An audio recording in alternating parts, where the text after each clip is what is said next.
Ich habe gerade schon mal alles schön desinfiziert, damit wir gleich loslegen können. Vor dem Fermentieren bitte immer alle Arbeitsgeräte richtig gut desinfizieren. Herzlich willkommen auf dem Nico Staniszuk Kanal. Schön, dich zu sehen. Ja, heute machen wir Doppelrahmen Frischkäse.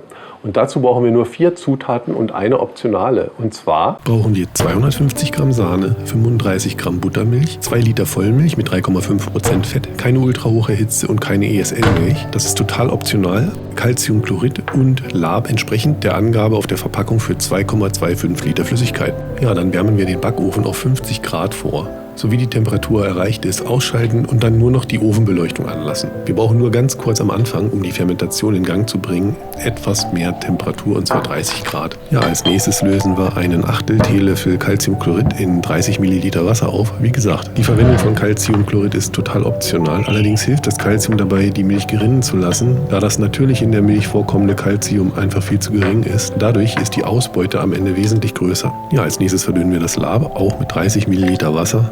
Die genaue Menge Lab, die du verwenden musst, kann ich dir jetzt leider nicht nennen. Die musst du einfach der Verpackung entnehmen, entsprechend für 2,25 Liter Flüssigkeit. Als nächstes erhitzen wir Milch und Sahne.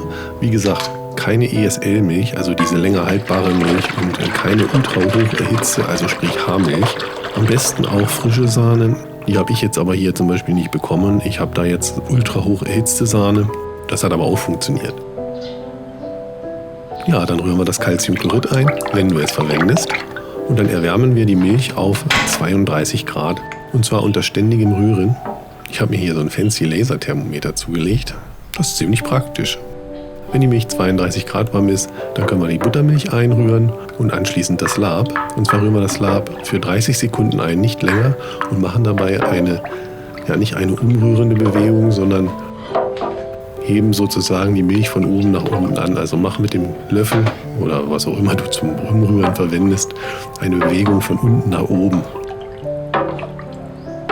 Den Topf dann abdecken, in den Ofen stellen und dann nicht mehr bewegen. Das Lab braucht jetzt ganz viel Ruhe, um seine Arbeit erledigen zu können. Wenn die Milch jetzt erschüttert wird, dann kann es sein, dass sich die ganze Masse trennt und sich einfach nur eine Plörre bildet. Die Milch einfach nicht gerinnt. Hatte ich alles schon. Ja, im Backofen sollte jetzt ungefähr eine Temperatur von 30 Grad sein. Die brauchen wir nur für die ersten 6 Stunden. Nach 6 Stunden können wir dann die Backofenbeleuchtung ausschalten, da nämlich mesophile Milchsäurebakterien unsere Milch und Sahne in Doppelrahmen Frischkäse verwandeln. Anders als beim Joghurt, bei dem thermophile, also hitzeliebende Bakterien verwendet werden, verrichten die mesophilen Milchsäurebakterien ihre Arbeit nämlich bei Temperaturen zwischen 24 und 30 Grad. Super, gell? Ja, nach 8 bis 16 Stunden ist die Fermentation soweit abgeschlossen und unser Frischkäse sollte einen pH-Wert von 5,1 bis 4,8 haben. Das kann man jetzt entweder mit einem pH-Messgerät herausfinden, das ist aber total optional. Alternativ musst du einfach nur deinen Käsebruch beobachten. Zum einen beginnt sich Wasser auf dem Käsebruch abzusetzen und zum anderen entstehen so kleine Pfützen, solche Vertiefungen wie kleine Krater. Wenn die auftauchen und sich darin Wasser bildet, sprich Molke, dann ist die erste Fermentation soweit abgeschlossen und wir können den Käsebruch schneiden. Dafür schneiden wir unseren Frischkäse mit einem langen Messer im Abstand von 2 bis 3 Zentimetern längs und quer ein und dann auch noch einmal schräg. Und danach können wir ihn abtropfen lassen. Ich bereite mir dafür hier eine Schüssel vor, in die ich mir wiederum eine kleinere Schüssel umgedreht auf den Boden stelle. Dann hänge ich mir das Sieb ein und ein Passiertuch. Okay, das ist gar kein Passiertuch. In Wirklichkeit ist das ein Gardinenstoff, den ich dafür benutze. Aber dafür funktioniert der ziemlich gut. Ja, wenn wir den Käsebruch dann also in das Sieb geschöpft haben, beziehungsweise in das Passiertuch, dann müssen wir den für 20 Stunden abtropfen lassen. Frischkäse selber machen macht nicht wirklich viel Arbeit. Man muss halt nur geduldig sein. Okay, das sind jetzt schon ganz schön viele Informationen bis hierhin und es kommen noch ein paar dazu. Deshalb ganz kurz der Hinweis darauf, dass sich das ganze Rezept auch nochmal zum Nachlesen auf meiner Homepage befindet. Der Link dafür ist hier unterhalb vom Video in der Infobox. Falls du meinen Kanal Nico Staniszuk noch nicht abonnierst, dann weiß ich es jetzt wirklich sehr zu schätzen, wenn du den Kanal Nico Staniszuk abonnierst. Wenn dir das Video bis hierher so weit gefällt, dann sei so lieb und lass mir einen Daumen nach oben da. Das ist dann jetzt hier schon am nächsten Tag. Oder beziehungsweise nach den 20 Stunden. Und man kann sehen, der Frischkäse ist schon ziemlich cremig. Allerdings ist immer noch zu viel Wasser drin. Denn es ist so, auch wenn sich das widersprüchlich anhört, aber das Fett schließt Wasser ein, also beziehungsweise das Fett verhindert, dass das Wasser gut abtropfen kann.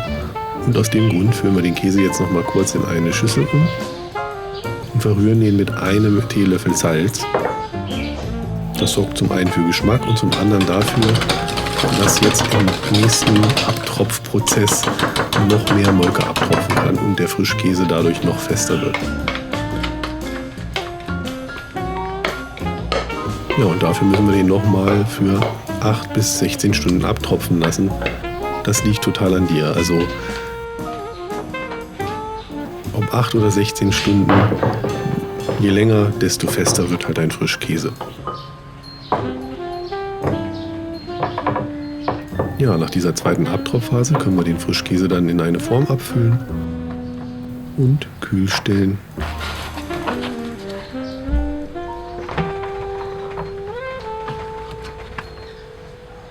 Und dann